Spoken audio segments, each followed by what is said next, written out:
So if you've been keeping up with what's been going on with 3i Atlas, there is now a viral, crystal clear video, allegedly, of what 3i Atlas is supposed to look like. And if this turns out to be true, we should be very, very concerned. If you haven't seen the viral video that's making the rounds, take a look at this. So once again, they claim 3i Atlas is a comet. Does this look like a comet to you? I've froze the video and took a still photo for you and enlarged it so you can take a look at some of the detail of the alleged 3i Atlas video. Take a look at that. Tell me what you think that is. To put this into some perspective as to how big 3i Atlas is and what it possibly could look like if it allegedly enters Earth's orbit, take a look at this image right here. I'll get out of the way so you can get a good look at it. Keep this in the back of your mind as you think about all of this. Why do they keep putting out images like this? Why do they keep releasing videos in dribs and drabs? And why do they keep changing the date as to when 3i Atlas allegedly will be in Earth's orbit? The date now has been moved up to the week of October 29th. And I've said this before in my other videos. None of this has been confirmed by any type of state or government officials. So please take anything that you're hearing or seeing as entertainment purposes only. So I guess my question to you is, do you think that this 3i Atlas video is real? Or is this just some distraction to make us look the other way? Or is it something that we should be concerned about? Let me know your thoughts on this in the comments. And as always, I'd love to hear from you.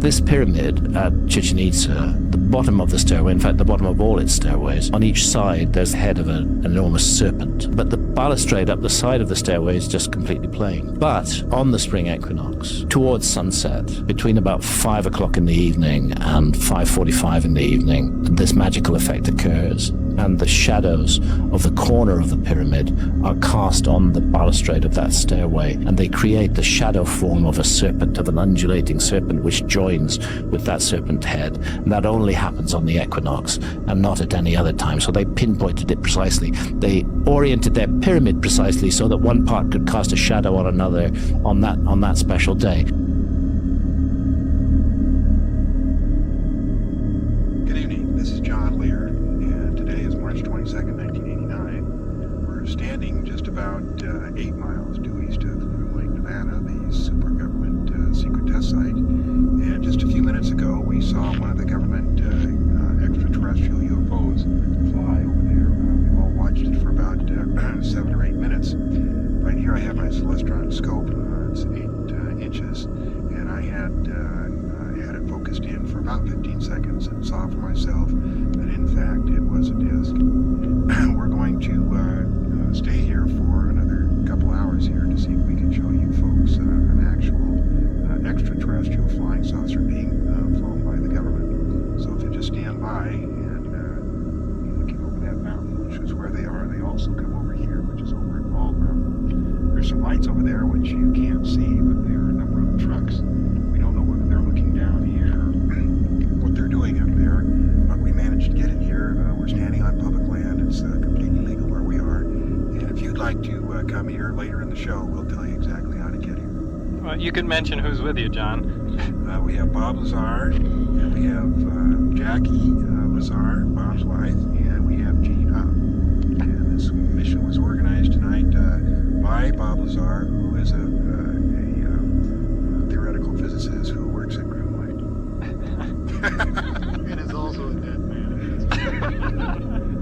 We're having this on film. Yeah, right. I'm happy. You want your name on there that you're a Here with the weight bug, Lazar. Damn it.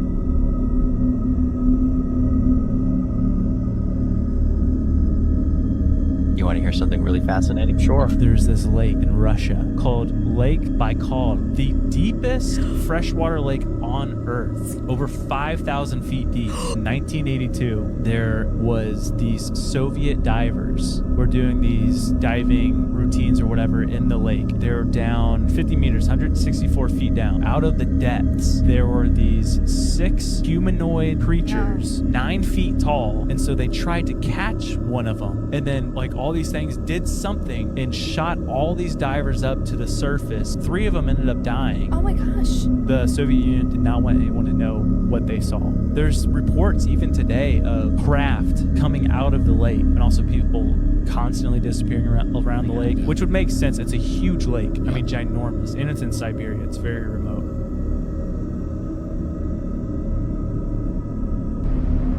So here we have the object, and then to the right of the object we have an aircraft.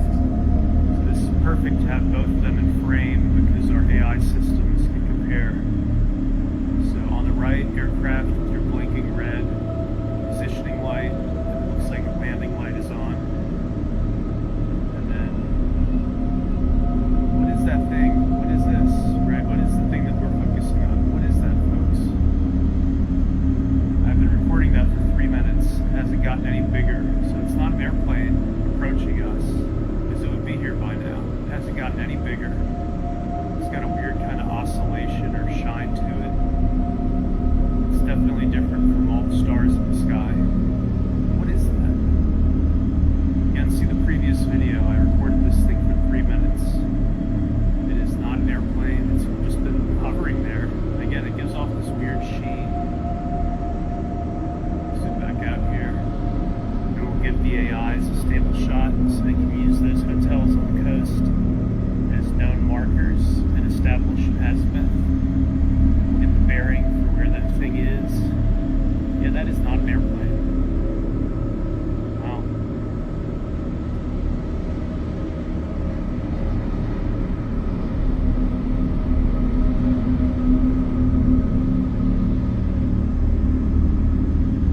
Final zoom in.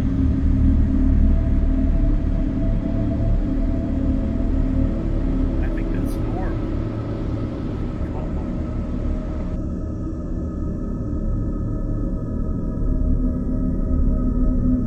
Dude, this is a fucking drone, bro. There's a whole fleet of them. Look on the ASA. My gosh. They're all going against the wind. The wind's 120 knots from the west. Look at that thing, dude.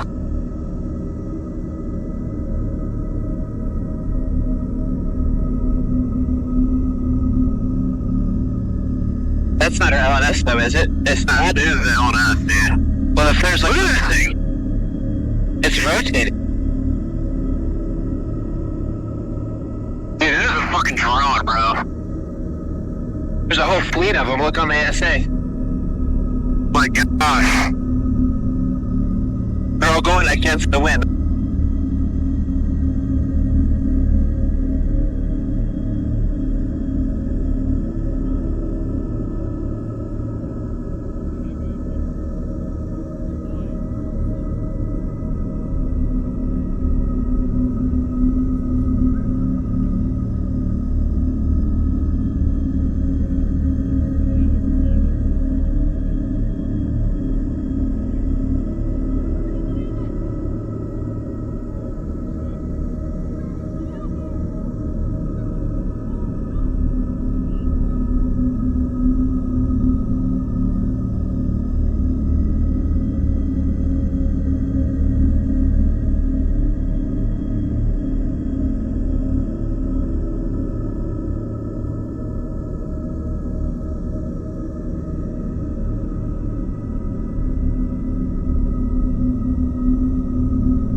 Bob told us that they were going to test the alien craft that night.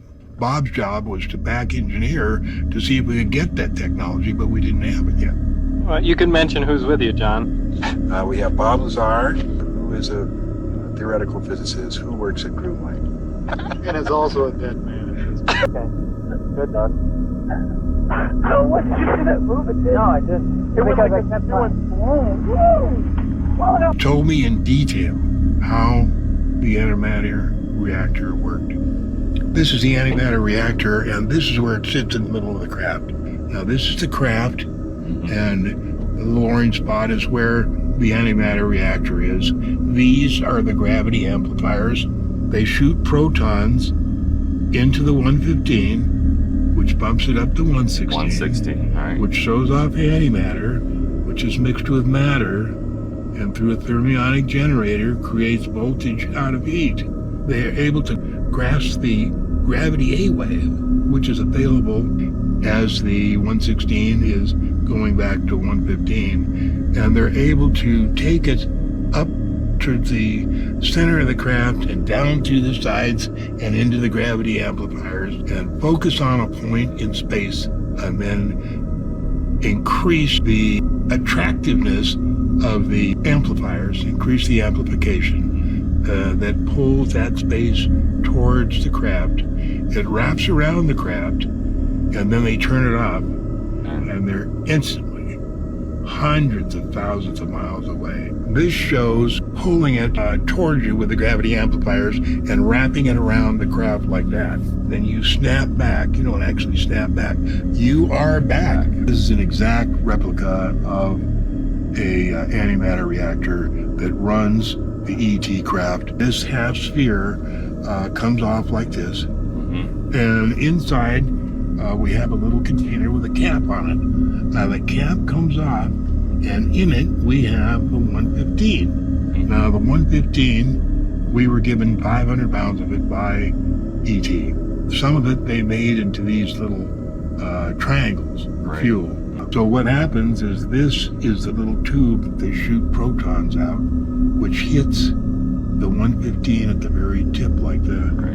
The 115 creates 116, which instantaneously decays and throws off antimatter and access to the gravity A wave. In my opinion, no, it'll never come out. The basic agreement between our government and ET is we get that advanced technology. We have to have their help in covering it up. If they have to lie or make stuff up, the deal is you can have the technology, you have to keep our existence a secret. And why is that? What agenda do they have for that? Why because they are the ones that made us. They dreamed us up, they engineered us, they built us, they put us down on Earth, like hundreds of Earths just like this, and they use the same story to bring people together and understand that what they're trying to create is the humans, when they first become humans, to learn how to live with integrity, without envy, without hate, without greed, and to learn to express our love to our families each and every day. That's all we're here for. Are they worried about us destroying the planet? No, they take great care to be sure that we're not only can we not destroy the planet, there's no chance of an asteroid ever hitting the planet. We're not the only one. It just takes a long time from when a human is born with a soul to educate and mature that soul.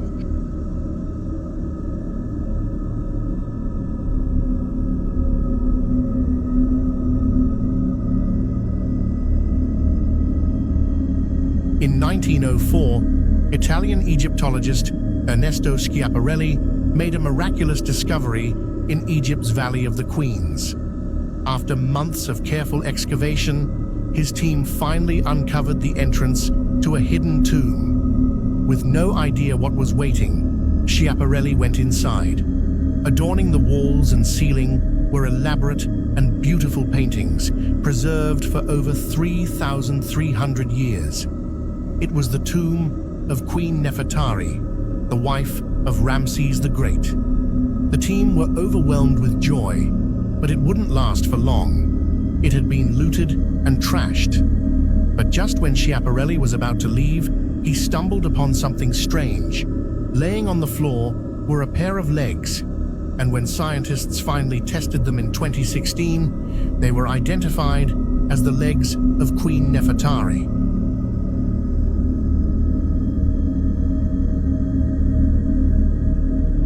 Its walls were carefully carved. Its angles were symmetrical. The floor had carved platforms. The design did not follow typical engineering methods for practical tunnels. Instead, many believe it served a religious or symbolic function. Its direction points toward the Mediterranean Sea. The layout suggests it may lead to a hidden chamber that lies submerged or sealed beneath layers of earth and stone. Parts of the tunnel have collapsed. Others are filled with water. Large portions remain unexplored because of the risks involved. Flooding has made access difficult. Some sections may be completely underwater now. Martinez and her team had to use advanced scanning tools to explore certain areas. Robots and sonar were used to map areas they could not physically enter. Even so, what they were able to access was enough to change everything. Martinez proposed that this was not just a random passage. It's a shaft, and we are trying to find out what it leads us. She believed it was a sacred route. It may have been used as a hidden entry into a royal burial site. The evidence lined up with her belief that Cleopatra built her tomb in a place where it could never be found easily. Under Egyptian law, excavation teams are not allowed to dig in certain areas. These zones are protected due to structural risk and sacred importance. Some of these off-limits zones lie directly in the tunnel's projected path. Martinez has stated that she respects all legal boundaries, but she has made it clear that this tunnel could be the last road that leads to Cleopatra. Shortly after the tunnel was discovered, strange things reportedly began to happen. According to unconfirmed sources, warnings were issued to Martinez. People close to the excavation team claimed she was told to stop all digging. Some said she received anonymous messages urging her to leave the site immediately. These messages were said to be serious and threatening. They did not come from the Egyptian government, but from unknown individuals or groups. The warnings told her that some secrets were never meant to be found. Others suggested the discoveries could change history in ways that some people were not ready to accept. Despite these warnings, Martinez continued. According to sources, she was supported by high-ranking officials who believed in her work. Some of them said the truth had been buried long enough. They backed her efforts and gave her the resources needed to push forward. Still, the team remained cautious. Security was tightened. Access to the dig site became more restricted. Only a few trusted people were allowed near the area where the tunnel curved closest to the sea. What happened next has never been fully confirmed. Leaked information claimed that something was found inside a hidden chamber connected to the tunnel. Martinez has refused to comment directly on the rumors. Tutankhamun's tomb is said to hold a terrifying curse. 22 archaeologists died over a number of years after they entered the tomb and searched its contents. Since the discovery of his intact tomb by Howard Carter and Lord Carnarvon almost 100 years ago, many archaeologists have dedicated their lives to finding out more about how this powerful ruler died before the age of 20. However, few have managed to survive long enough to make real progress, with 22 of the original archaeologists mysteriously passing away.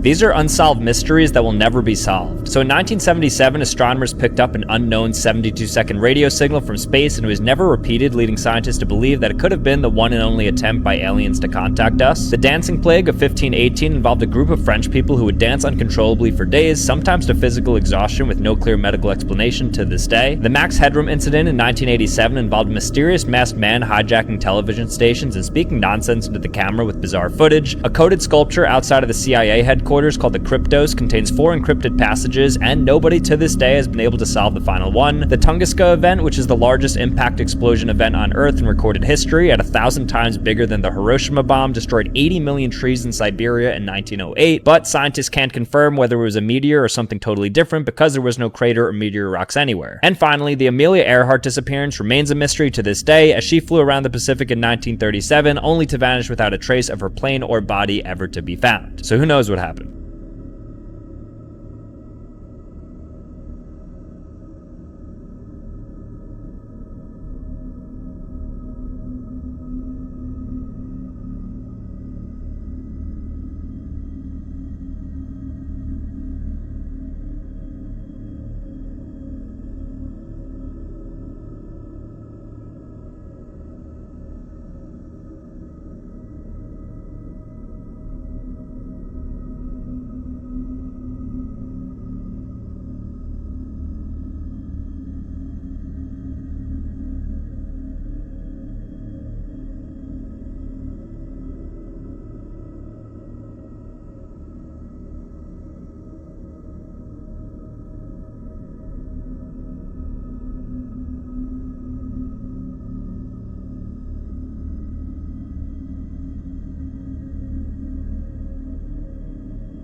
Apparently NASA says Earth now has 2 moons until the year 2083, and that's wrong. We have 9. No, that's not true, kinda. Just this week, NASA announced that they discovered an object that's also orbiting the sun in a way that keeps it close to Earth, kinda making it seem like it hovers nearby Earth, kinda like a moon. But it's not really. It's a quasi-moon, or more accurately, it's a friendly asteroid that's hanging out with us in space. It's about 19 meters in diameter, and based on its orbit, scientists think that it's actually been orbiting with us for over 60 years, and it should hang out with us in space for another 126 or so. And it is small and farther away in space than our moon, so at no point would you see this without a telescope. And no, it's not going to affect the tides in any way. And like I mentioned, it's not alone. We actually have 7 more quasi-satellites orbiting with us. Some of them have been orbiting with us for thousands of years. But the only true moon is the best moon.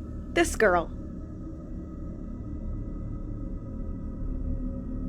There is actually a real-life image of Jesus that almost no one has ever seen, and how it was captured is the most miraculous story that you'll ever hear. In the year 29 AD, a promising young Jewish healer was performing miracles in the streets of the small city in Galilee. Now, in 29 AD, this wasn't exactly all that rare. There was plenty of priests, rabbis, prophets, and even Gentiles that claimed to be miracle workers. And out of all of them, this man didn't really fit any of the traditional descriptions of these healers. This man just had a very different healing modality than a lot of other people. At the end of the day, the results were the same, and other than that, he didn't really seem very special in any way. But on this afternoon, a woman heard the commotion on the streets, and she knew that she had to go see him. You see, this poor woman had been sick for over 12 years, and there was no doctor, no healer, or miracle worker that had ever been able to help her. However, she somehow knew that today things would be different. She believed in this healer more than any other healer before him. So she pushes through the crowd, forcing her way closer and closer until she could just reach out her hand and her fingertips barely brush the edge of his robe, and everything stopped. Her pain stopped. Her body felt new again, and for the first time in over a decade, she could breathe without hurting. The man turned around, she looked at her, and he simply smiled and said a few words to her. Now, this is important because this single act touched this woman's heart so deeply that her life completely changed, and it would lead her to capturing one of the greatest images of all time. Because that compassion that the healer showed her inspired her to spend most of her time helping travelers, feeding the poor, and just caring for anyone who really needed it, especially if she could take care of one of those who heal. Because it made her just feel closer to that man that saves her life. So a few years go by, and the woman eventually found herself in Jerusalem for a festival called the Passover.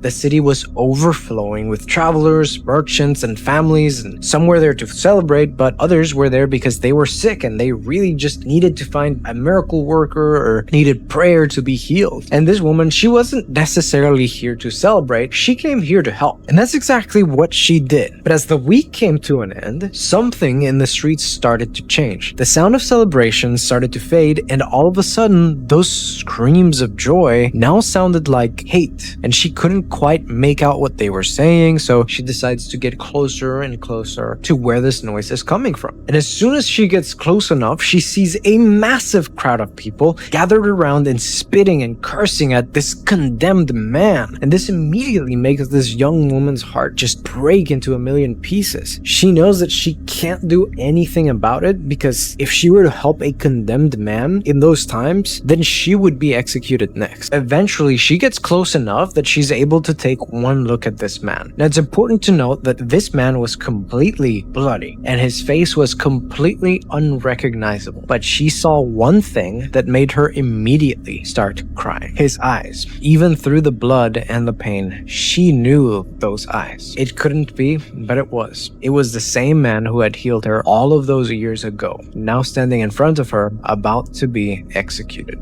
That man was Jesus of Nazareth. And before she could think, she just ran forward and just pushed and shoved her way to the front of the crowd as much as she possibly could. But this time not to save herself, but to save this one man. And as soon as she gets there, she does the only thing that she can think of to help him in that moment. She took her veil off of her head and she gently pressed it against his face to wipe away the blood. Now, when she pulled it back, the entire street went silent, because somehow burned into this fabric was a perfect image of his face. Every detail, every wound, perfectly captured in this image. Now, there's a lot of controversy around this story, the myth, and there's actually two different images like this, one held by the Vatican and the other held by a small chapel. But regardless of what you believe, the fact that we have a true image of the face of Jesus is a miracle in and of itself. Now look, the whole reason why I make these videos is to help people get closer to God, to faith, and and to love. And if you want to do that, I want to share something with you. A little life hack that has been making it a lot easier for me. So on my phone, I have this little thing on my lock screen. On your phone, you want to hold down the lock screen like this, and you can actually add scripture to your lock screen. That way, every time you open your phone, whether you're bored, you're distracted, you can focus your thoughts and your attention on God. The app I use for this is called Haven, and it's been a huge help in my journey. Either way, if you like this video, like and follow the page, and thank you for watching.